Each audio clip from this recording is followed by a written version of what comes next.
è stato il giorno, la festa della mamma in Italia, e quindi oggi volevo parlare un po' di genitori e insomma di cose legate a questo argomento.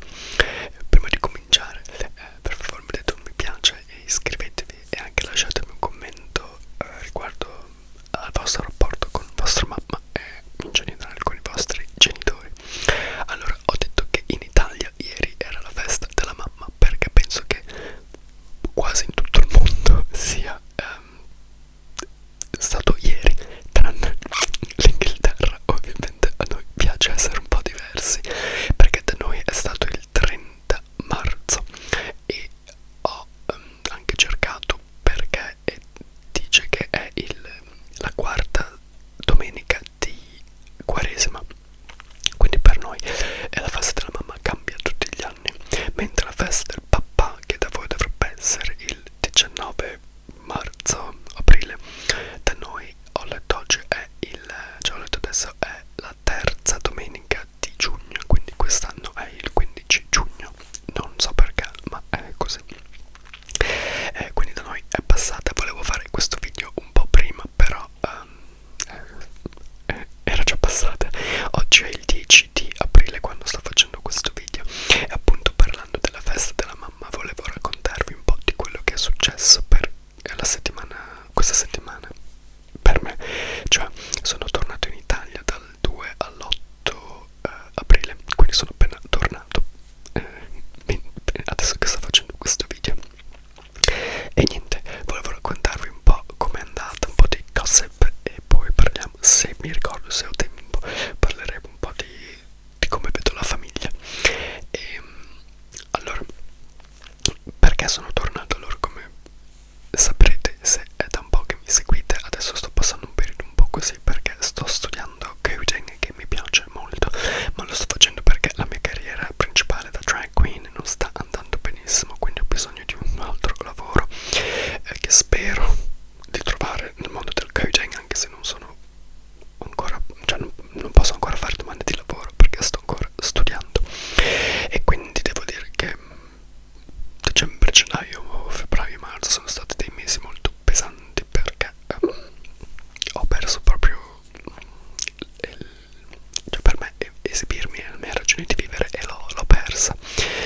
Fortunatamente coding mi piace e adesso insomma le cose sono migliorate molto, quindi sto molto bene. Infatti non solo mi ha fatto bene tornare a casa, ma ho proprio molta energia, avrei anche voglia di fare più video per voi perché ho proprio voglia, cioè mi sento proprio bene. Il problema è che non posso perché vabbè non ho tempo e non voglio rischiare di farne di più perché penso che anche uno dei motivi per cui sto meglio è che ho meno lavoro da fare per il canale, quindi se cominciassi a farlo di nuovo tornerei a stare male. Però mi dispiace proprio perché avrei voglia anche di fare 2 video alla settimana, ma al momento non posso azzardare. Poi appunto coding mi piace molto. Adesso fino alla settimana scorsa studiavo coding fino alle 6, alle 9 di mattina, quindi vedevo l'alba, lo facevo proprio di gusto, anche cioè, ho anche l'urgenza del voler trovare uno scopo nella vita e anche un lavoro per avere dei soldi, ma qua lo facevo proprio di gusto e mi sta piacendo molto. E è da gennaio che praticamente non esco più di casa se non per andare a lavorare, che è pochissimo perché non ho più spettacoli, ma l'ho fatto per intanto perché devo stare a casa a studiare, ho bisogno di tempo e anche non uscendo risparmio soldi. Io fortunatamente non bevo, neanche la Coca-Cola, non fumo, non mi faccio di droghe, niente, quindi quando io esco non pago praticamente niente. Pago se vabbè prendo una Diet Coke giusto per poter stare nel pub, ma non pago niente, però il trasporto mi costa, quindi anche quello insomma tutti i soldi di risparmiato perché non ne ho, quindi va bene così. E poi proprio perché ero così preso appunto dalla disperazione, dalla tristezza e tutto, che non avevo neanche voglia di vedere amici, ma perché non avevo niente da dire, ma va bene così, cioè devo studiare, devo farlo e quindi va benissimo così. Adesso mi sta anche tornando un po' di voglia di uscire piano piano, che però non va bene perché devo studiare.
first world problems, quindi problemi del primo mondo, cioè problemi del mondo, problemi da niente. E fortunatamente non è successa nessuna tragedia, non ho avuto la meningite, non è successo niente, quindi è andato tutto liscio. Mio fratello non l'ho visto perché lui era in Giappone, anzi in realtà sta tornando adesso il 10 di aprile, quindi l'ho perso completamente perché è stato in Giappone 2 settimane e poveretto ha piovuto praticamente tutto il tempo, da quello che ho capito. E ti dico anche questa cosa, vabbè, ci ha mandato delle foto, ma anche mio cugino qualche anno fa ha fatto il viaggio di nozze in Giappone, e io vi dico la verità, dalle foto che mi ha fatto vedere io di sicuro non ci vado in Giappone perché non mi piace per niente. Ovviamente di sicuro una volta che li trovi lì sarà diverso, poi è con una mentalità diversa, va bene, ma se vi devo dire che ho visto delle foto di cose belle, no. Mio fratello poveretto è andato a vedere gli alberi, quelli rosa, c'è andato poverino, ma pioveva, vabbè, insomma la pioggia non è colpa di nessuno, però a parte quei fiori lì devo dire che non è che mi attiri tanto come posto a livello proprio fisico, brutale di bellezza, ma vabbè, insomma ho tutti i miei punti qui, quindi guarda, siamo andati a Verona domenica con una gita organizzata dai nostri paesini e siamo svegliati alle 6:30, ma è stato bello, è stata una bellissima giornata. Io a Verona c'ero già stato 2 volte, ma non avevo visto quelle cose lì. Ero andato all'Arena di Verona a vedere il Festival Bar. Vi lascio qui il video che ho fatto in italiano sulla musica italiana che mi piace. E c'ero andato una volta quando ho fatto lo scambio lungo con un tedesco, l'abbiamo portato a Verona, ma vabbè, era tantissimo tempo fa, insomma non l'abbiamo vista come si dovrebbe, ma mi è piaciuta davvero davvero tanto, devo dire. E quindi così la cosa principale di questa vacanza è che vado al concerto di Lady Gaga, perché allora sono usciti i biglietti mentre ero in Italia e lei da noi a Londra viene da fine settembre ai primi di ottobre. Io in realtà non volevo andarci perché appunto non ho soldi, però i miei amici ci andavano e io già Lady Gaga l'ho persa qualche anno fa perché è venuta a 1 miglio da casa mia nello stadio del Tottenham, che probabilmente qualcuno di voi conosce, ma io esattamente quei 2 giorni ero in mezzo al niente in Toscana al matrimonio di una mia amica. Lasciamo stare, non ne parliamo, cioè Lady Gaga è davvero venuta praticamente dentro casa mia e io non c'ero, ma vabbè.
Anastasia è la ragione per cui io sono diventato un cantante.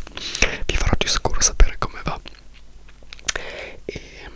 niente, questo insomma è quello che è successo. Ho visto, sono riuscito a vedere anche il mio migliore amico in Italia. Siamo andati a vedere anche il teatro, cioè, nel mio paesino c'è questo teatro insomma di paese, hanno fatto una commedia, penso che si dica. Per la prima volta ho visto quella e devo dire che è stato bello, perché cioè non tanto lo spettacolo, vabbè, ma praticamente in questo teatro c'era tutto il paese che io conoscevo da piccolo, anche se vabbè non ho avuto tempo di parlare con nessuno perché ovviamente eravamo a vedere teatro, però insomma da lontano vedevo tutte queste facce di conoscenti, è stato un bel momento.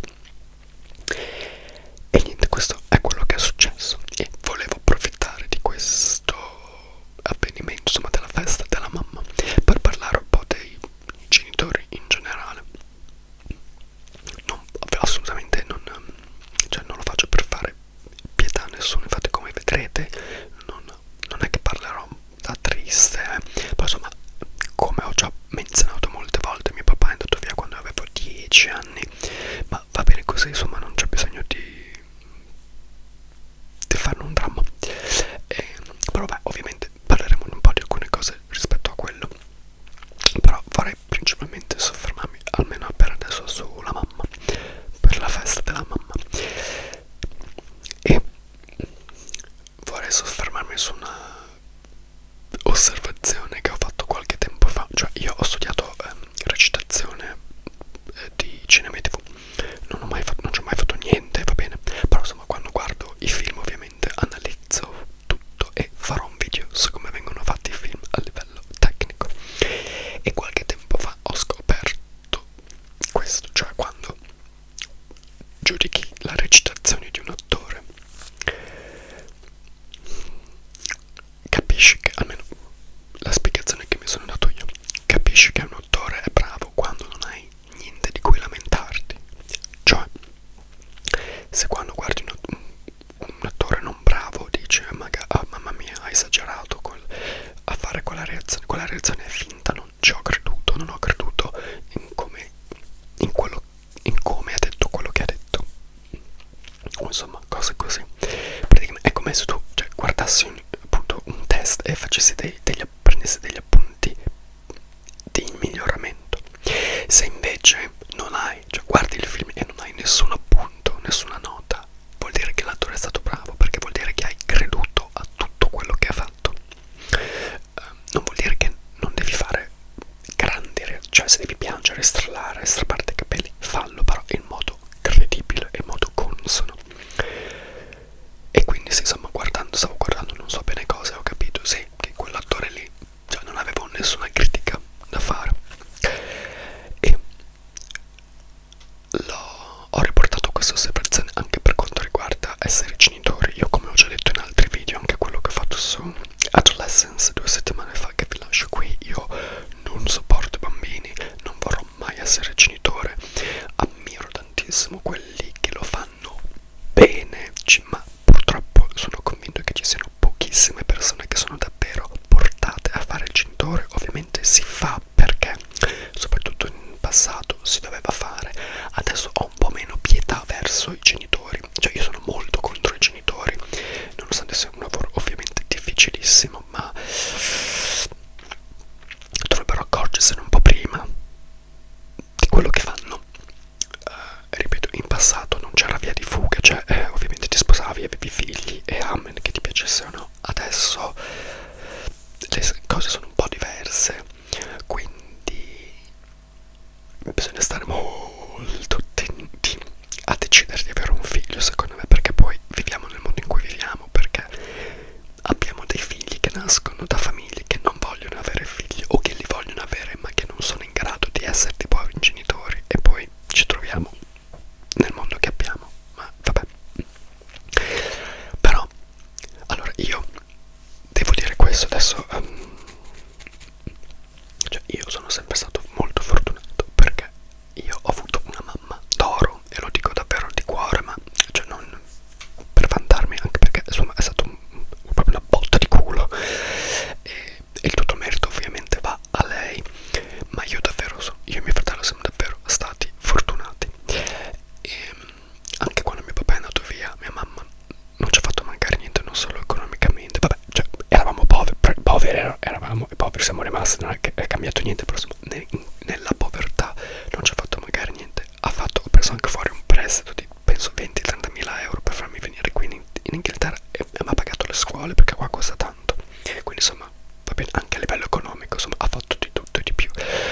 livello di umanità, insomma, non ci ha fatto mancare niente. Mia mamma, come ho già detto, lei fa la messa della materna a 30 bambini tra i 3 e i 5 anni, non so come faccio a piacerle, ma è proprio la sua ragione di vita, e tutti vogliono averla come insegna, cioè tutti i genitori vogliono che i loro figli abbiano lei, e quindi lei è cioè è molto apprezzata, e anche come famiglia siamo molto invidiati, nonostante mio papà è andato via. Ma cioè, non lo dico per vantarmi, ripeto, cioè il fatto che mia mamma ha fatto davvero un buon lavoro, e tanto che trapela anche al di fuori, e molte famiglie, anche i nostri amici di famiglia ci invidiano come siamo uniti, e insomma il lavoro che ha fatto mia mamma, ma ripeto, non è nessun complimento verso di me, è tutto merito suo.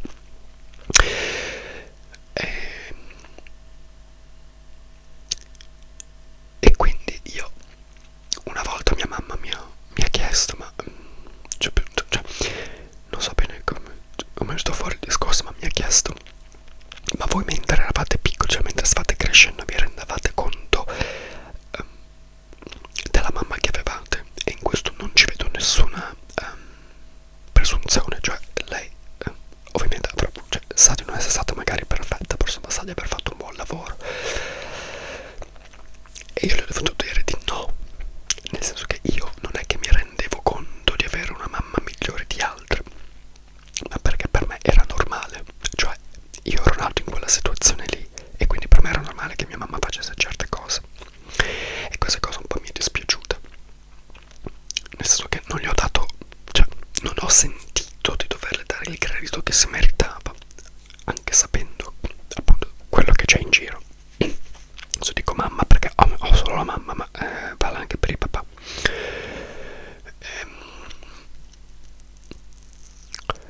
Però è da lì che mi è venuta in mente questa cosa dell'attore, cioè io, guardando quello che mia mamma mi ha fatto, insomma, per come mi ha tirato su, io non ho nessuna nota, nessuna lamentela, e quindi cioè l'attore è bravo quando fa sembrare tutto naturale e tutto facile. Mia mamma ha fatto lo stesso, ha fatto sembrare tutto naturale, ovvio e facile nel tirarci su come ci ha tirato su lei. Quindi io non posso dirle: oh, cioè, avresti dovuto insegnarci questo, avresti dovuto fare questo, insomma, no, io non posso farle nessuno, non posso rimproverarla di niente. E questo potrebbe quasi contraddire quello che sto per dire, cioè anche un bambino che ha una famiglia non perfetta, cioè dei genitori non bravi, ovviamente, cioè, come per me è naturale che mia mamma, che tutte le mamme si comportino come mia mamma, e si comporta bene, immagino che se tu nasci in una realtà in cui, adesso esagero, cioè tua mamma ti prende e ti picchia dalla mattina alla sera, per te è naturale che in ogni famiglia devi essere picchiato dalla mattina alla sera. Però posso anche capire che appunto col fatto che picchiare non è una cosa piacevole, il bambino possa chiedersi: ma è davvero, cioè deve proprio essere così dappertutto? E poi magari confrontandosi con altri bambini capisce che no, non tutte le mamme picchiano. Ripeto, sto esagerando e non sto dicendo che solo le mamme picchiano, non provate ad attaccarmi su cose che, cioè non provate a leggere, ma a insinuare cose che non sto dicendo. Quindi un bambino che sente dai suoi amici che le loro mamme non li picchiano, allora può andare a casa e dire: cavolo, allora c'è una soluzione migliore, cioè c'è la possibilità, cioè la mia vita sarebbe molto meglio se mia mamma non mi picchiasse. Quindi poi in futuro può recriminarle questa cosa, può dire: sì, tu hai sbagliato perché mi picchiavi dalla mattina alla sera. Io questa cosa, beh, adesso lasciamo stare questo episodio, cioè questo è un esempio estremo, io non ho niente di queste cose, anche sentendo appunto, oltretutto sentendo quello che facevano le mamme ai miei amici, ripeto, non fisico, non a livello fisico, io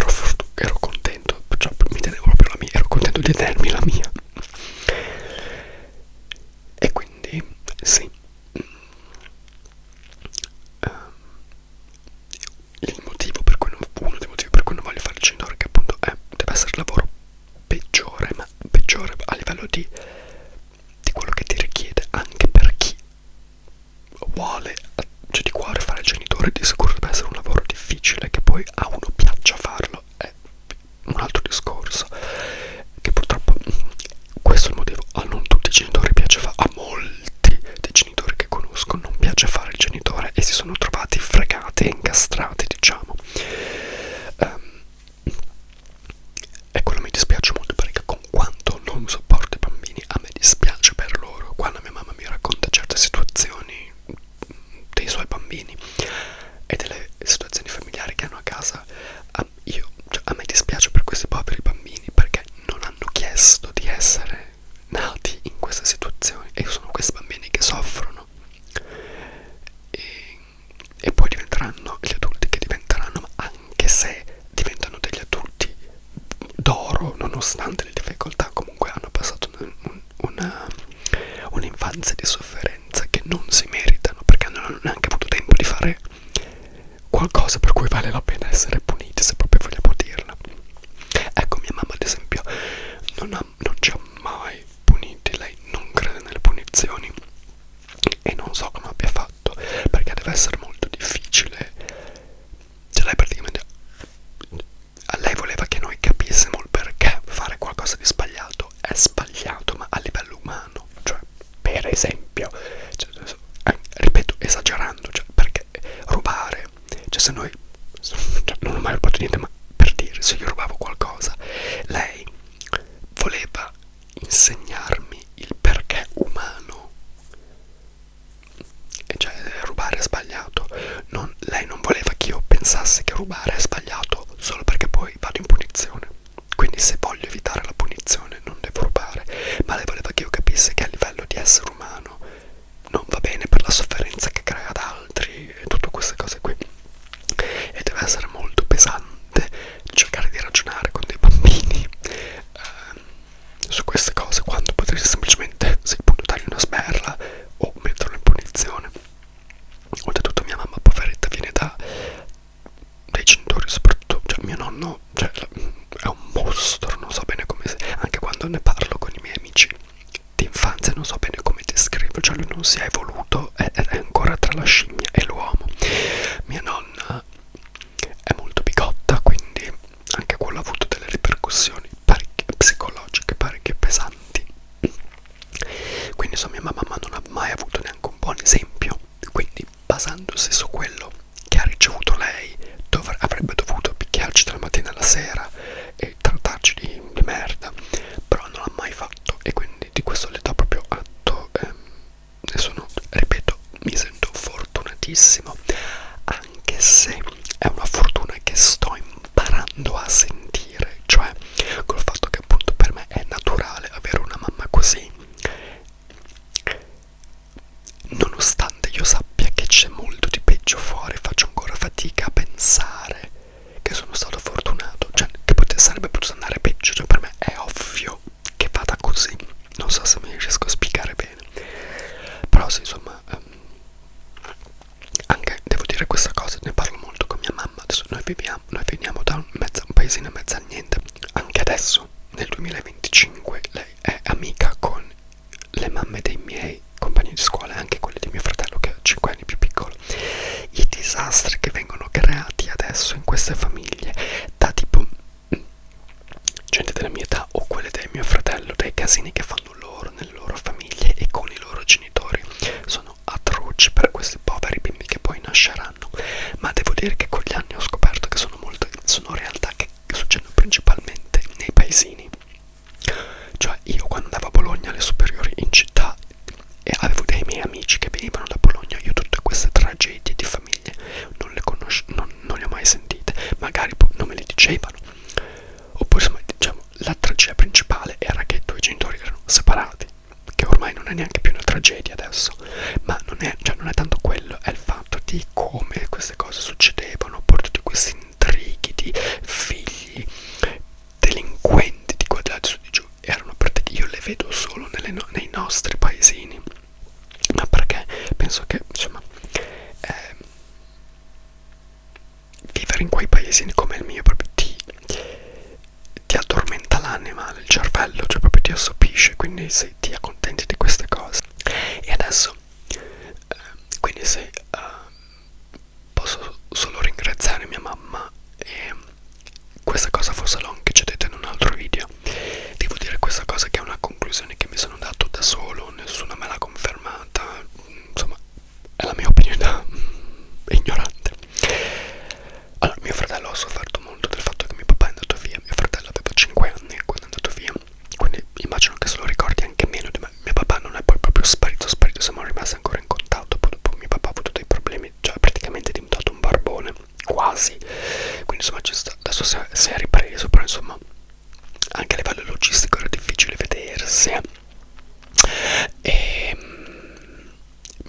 sofferto tanto perché mio fratello, da uomo etero, secondo me, ripeto, questa è la parte che mi sono spiegato io, aveva bisogno più di una figura maschile che non ho avuto. Allora io, vabbè sì, sono gay, ma non solo, cioè io mi sono sempre sentito, e lo mi sento ancora adesso, proprio una donna intrappolata nel corpo di un uomo. Con questo non voglio dire che voglio fare nessuna transizione, niente, perché sono contento così, va benissimo, va benissimo. Cioè mi sento bene, però sì, sono proprio una donna, anche quello che dico, tanto che la mia migliore amica qui, lei ha 3 sorelle e quando c'è stato un periodo in cui vivevamo insieme e lei diceva: Sam, io ti vedo e insomma vedo un uomo, se stai zitto e fermo sembri proprio cioè un uomo, un maschio, però parlo con te e non vedo neanche un uomo che pensa da uomo, ma semplicemente a cui piacciono gli uomini. Io vedo cioè io sto parlando con una donna, cioè quello che dici, quello che pensi è proprio come pensa una donna. E dicevo sì, quindi io proprio ho l'animo da donna, diciamo. E cioè insomma non so come si dica in inglese, quindi non lo dico, in italiano quindi non lo dico, insomma penso che questa cosa mi abbia salvato, perché io ho sofferto, non mi ricordo solo il giorno in cui mio papà è andato via lì, proprio cioè mi ricordo di aver sofferto, però insomma mi sono ripreso, ma penso che mi abbia segnato di meno di come ha segnato mio fratello negli anni, perché io il mio punto di riferimento da donna, io il mio punto di riferimento ce l'avevo perché avevo mia mamma. Mio fratello non solo ha perso mio papà, ma non poteva di sicuro contare su di me come modello di maschio. Quindi ci avrà provato, poverino, ma avrà capito ben presto che chi fa da sé fa per tre, insomma. E per lui mi dispiace molto, perché sì, deve essere stato brutto non avere questo punto di riferimento. E ovviamente mia mamma ha fatto i miracoli, ma ovviamente non poteva fare l'uomo. E quindi devo dire che per me, cioè, penso, ripeto, nessuno me l'ha confermato, ma penso che sia stata la mia salvezza questa cosa, perché sono stato, diciamo, un po' tutelato. E adesso parlando del papà, vorrei fare una riflessione. Non voglio insultare nessun papà, soprattutto i papà moderni, anche perché di papà moderni non ne conosco. Cioè io mi riferisco ai papà della mia, cioè mio papà, quindi quelli della mia generazione. Mio papà adesso ha 60 anni e dai papà prima, cioè i nonni che vengono appunto dopo la guerra, e quindi insomma direi erano altri tempi, ok? Allora io di sicuro il fatto che mio papà è andato via mi ha segnato molto, però cioè,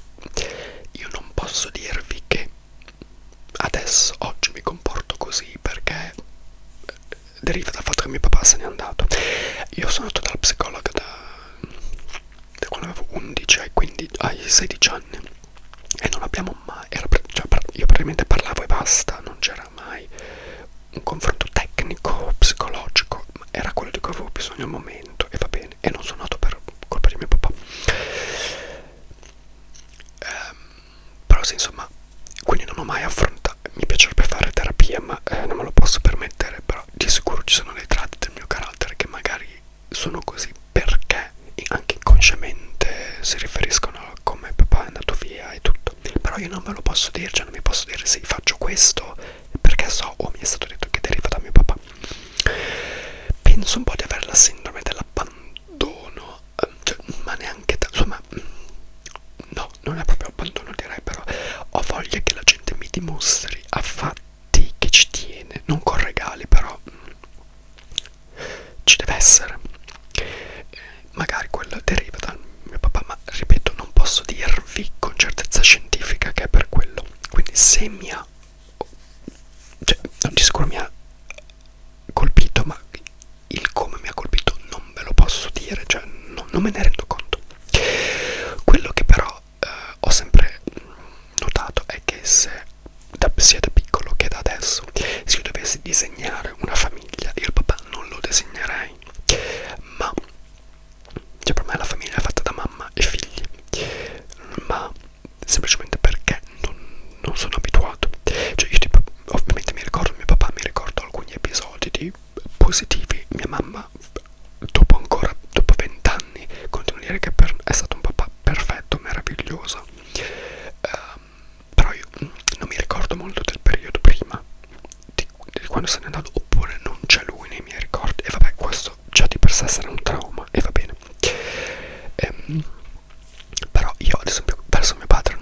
io abbia magari rabbia verso mio papà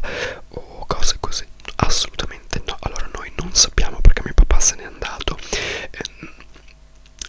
Lui dopo che è andato via da noi è andato a vivere con una sua collega e ovviamente abbiamo tutti pensato che stesse con lei, ma lui ancora oggi se lo accusa insomma di aver fatto le corna a mia mamma. Lui dice di no, lui dice che erano entrambi disperati, lei aveva la casa quindi si sono aiutati a vicenda ma da amici disperati, quindi no. Si presume che abbia avuto, lui non ce l'ha mai detto perché è andato via, si presume che abbia avuto si è caduto in depressione, anche perché quando lui è andato via avrà avuto 40 anni, aveva 2 figli, va benissimo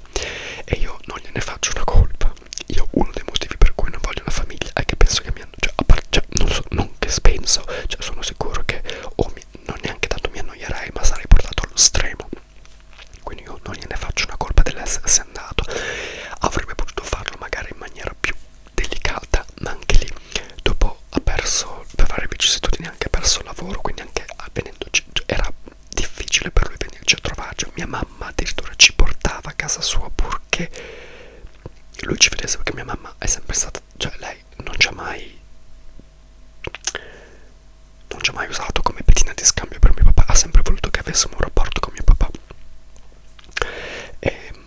quindi ha fatto anche lei l'impossibile.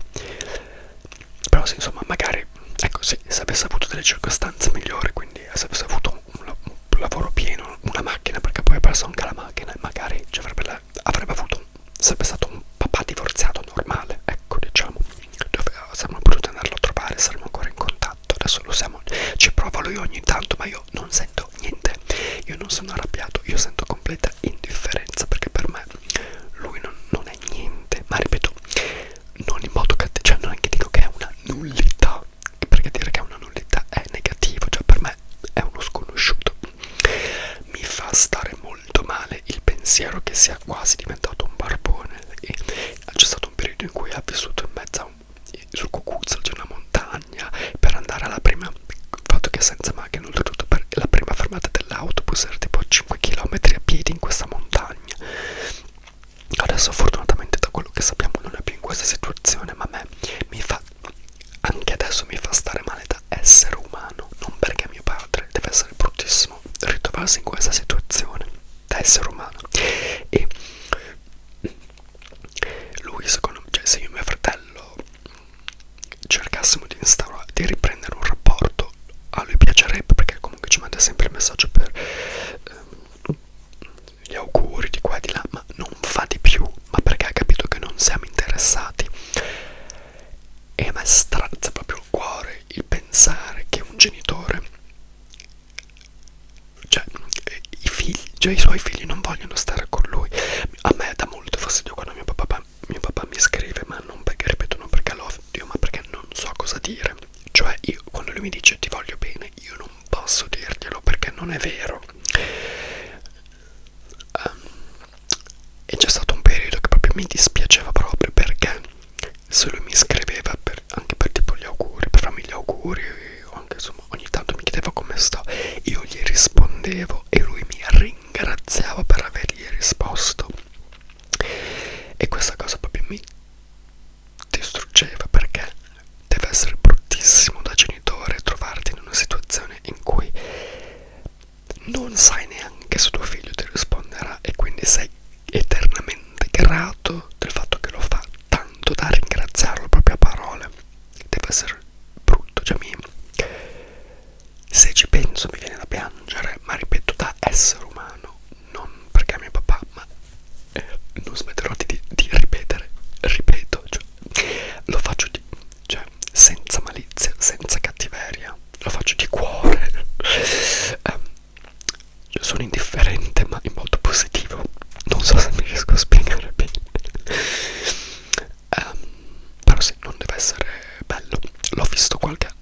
5-6 anni fa per l'ultima volta, penso, ma perché sono poi io che non insisto. Ripeto, se insistessi di sicuro modo lo trovo, anche perché adesso posso guidare, e mi ha lasciato un po' così, non mi ha fatto, cioè l'ho messo molto invecchiato, poveretto, oltretutto non penso che abbia i soldi per potersi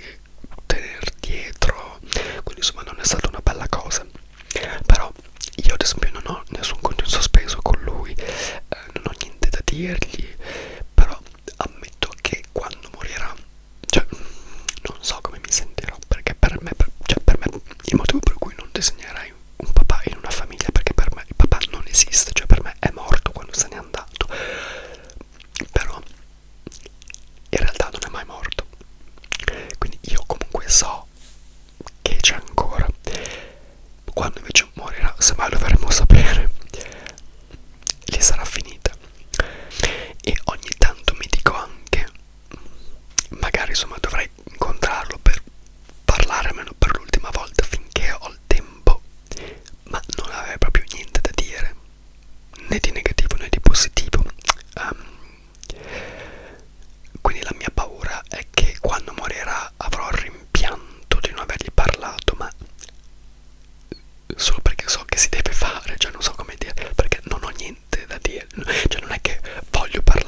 Adesso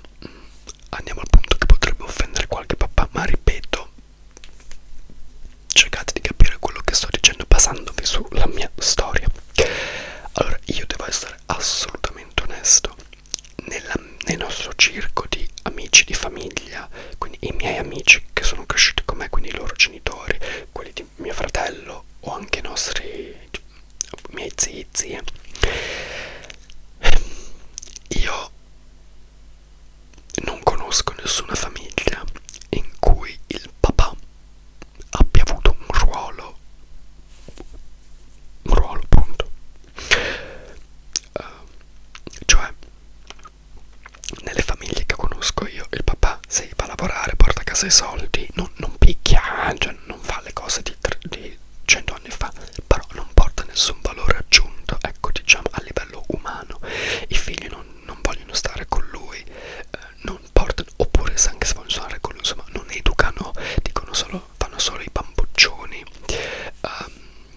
appunto, se non portano nessun valore aggiunto.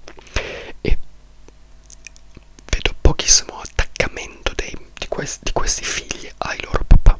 Ne conosco due, uno, cioè il papà di un mio amico, e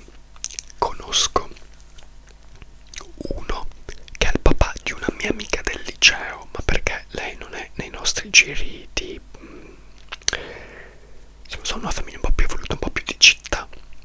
e lì proprio vedo dato l'adorazione che la mia amica ha per il papà, ma capisco anche da quel poco che lo conosco, perché non è che sono in casa con loro, posso capire che da padre ha portato un valore aggiunto al di là dei soldi e di un corpo caldo.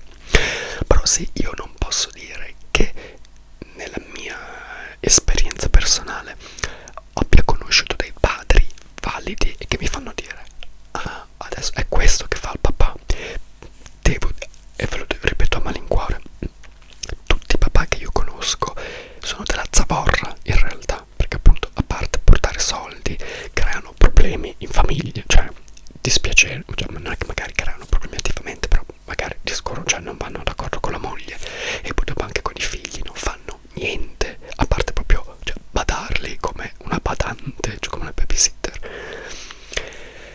Quindi io sì, sono cresciuto chiedendomi davvero qual è il ruolo del papà, ma ripeto di cuore, senza voler offendere, cioè lo dico con tristezza, non per offendere. Adesso io, di genitori della mia età, cioè io, i miei amici, nessuno ha dei figli qua a Londra, quindi non vi posso neanche dire che magari non ho prove del fatto che dei genitori più moderni, cioè no, della mia età, sono un po' diversi. Sento qualcuno, anche mia mamma ogni tanto mi parla dei genitori dei suoi bimbi e lei sa captare dove ci sono dei genitori e dei padri validi, quindi cioè, so che esistono, per carità, non sto dicendo che non esistono, e poi insomma sì, insomma, magari se ne ho sentiti uno o due, però purtroppo vi dico che appunto a livello di dati scientifici non sono circondato da situazioni favorevoli verso i padri, non so come altro dirlo, e mi dispiace tanto, anche perché io ci credo tantissimo che esistono dei padri che appunto vogliono fare i padri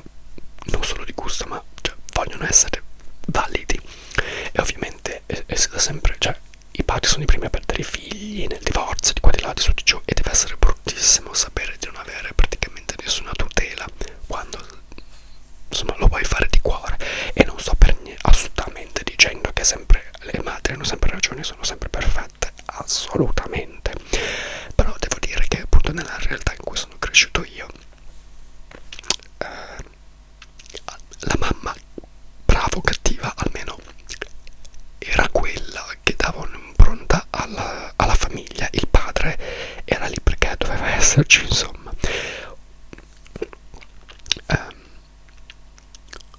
Ripeto che credo che pochissime persone siano portate a fare i genitori. Aggiungo anche che secondo me gli uomini sono geneticamente meno portati a fare i genitori, ma non lo dico come critica, è così, cioè, da quello che sento in giro è così, e dobbiamo prendercene atto, non c'è niente di male, quindi capisco anche che un uomo si sente, soprattutto in passato, si sentisse incastrato in una realtà che proprio non voleva, e deve essere terribile, terribile, terribile. terribile e con quanto non ho pietà verso il modo negativo in cui trattano possibilmente i figli, capisco anche lo strazio umano che ti possa portare ad essere bloccato in una famiglia, non solo con una moglie, che cioè magari non vuoi neanche avere, non vuoi neanche essere in coppia, ma in passato cosa fai? Dovevi esserci, quindi non solo con una moglie, che insomma essere in due è già abbastanza difficile, immagino, perché non ho mai avuto un ragazzo, ma in più sei bloccato, sei incastrato con dei figli. Io ho sempre pensato che fosse anche questo uno dei motivi appunto per cui mio papà se n'è andato, e ripeto, non gliene faccio una colpa, anzi gli dico perché hai aspettato così tanto, cioè tanto di cappello che ce l'hai fatta per i primi 10 anni. Però sì, un'altra cosa che capto, questo viene anche dalle madri, è che molte madri dicono sì, insomma molti genitori in generale, i miei figli sono la mia vita, li amo, li qua di là, ma se tornassi indietro non lo rifarei. E ripeto, lo capisco benissimo, non è una critica assolutamente, ma chi vorrebbe rifarlo? Però questo è a valore della mia tesi, che non tutti sono portati, e magari uno non lo sa, già lo scopre dopo, che magari se ne pente, o che magari anche volendo fare il genitore di gusto magari non riesce a farlo al meglio ed è ormai troppo tardi. Però appunto, se più gente fosse più consapevole di questi potenziali limiti, il mondo sarebbe un posto migliore, devo dire. E sì, soprattutto questo da quello che sento succede nelle relazioni etero, cioè la vita, il percorso della vita di una coppia, di un maschio etero, di una donna etero, è di trovare il maschio e la femmina e di fare dei figli. E in generale, poi ovvio ci sono le donne che non vogliono figli, va benissimo, e assolutamente, cioè tanto di cappello, per fortuna che esistono donne consapevoli del fatto che non vogliono farlo. Meglio saperlo prima di fare il bimbo che dopo, per il bene sia della mamma che del bambino. Quindi non ho assolutamente niente contro quello. Però sì, cioè un maschio praticamente cioè nasce sapendo che al 99% delle possibilità dovrà per forza avere dei figli, perché le donne sono in maggior parte più naturalmente portate a voler fare le madri. Ovviamente non tutte, io non credo che tutti abbiano l'istinto materno, quindi va benissimo, però insomma, se dovessi scommettere su un uomo o su una donna del fatto che vogliano essere genitori, scommetto sulla donna, ma per un fatto, cioè appunto scientifico, così non è né un pregio né un difetto. E quindi anche sentendo il mio migliore amico che ha la mia età in Italia, lui non ha figli, però sentendo quello che mi dice dei suoi amici della nostra età che hanno moglie, vabbè, compagna e figli, dicono sì, che si sentono intrappolati, anche perché dopo ovviamente quando nasce un figlio la coppia ne risente parecchio, giustamente, ovviamente. E quindi sì, noi gay abbiamo una situazione un po' diversa. Io sono sempre stato tranquillo del fatto che essendo gay, vabbè, non avrò figli, logicamente, ma io pensavo che nessun gay volesse i figli, invece adesso anche i gay vogliono i figli, quindi anche quello è un problema, perché per me è un no brutale e non ne voglio neanche parlare. Cioè voglio la conversazione sui figli è: uno mi fa ma vuoi figli? Io dico no e andiamo avanti, non c'è niente di cui discutere. Sì, cambiamo argomento e non c'è niente da dire. E quindi però noi, cioè, sappiamo che non abbiamo questo bisogno biologico, diciamo. Ci sono dei gay che vogliono davvero essere genitori, per carità, che non, cioè, lo vogliono davvero, però insomma è una situazione un po' diversa, perché comunque il figlio se vuoi un figlio, se sei gay e vuoi un figlio, devi comunque andarlo proprio a prendere, non puoi fartelo da solo, quindi è una situazione comunque diversa e più favorevole per chi non vuole dei figli. Quindi spero di essermi spiegato. Se ci sono degli psicologi all'ascolto, scrivetemi pure quanto sono da neuro. E niente, spero davvero di cuore che abbiate una buona relazione con i vostri genitori, perché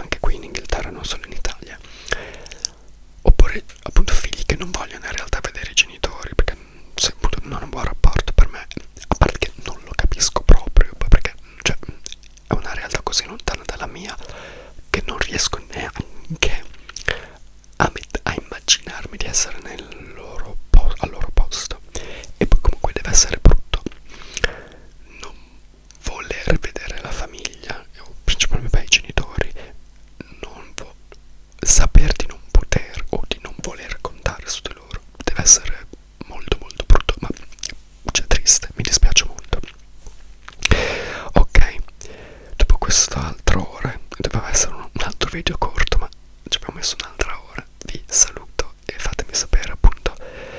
come siete da figli e anche da genitori, se siete già genitori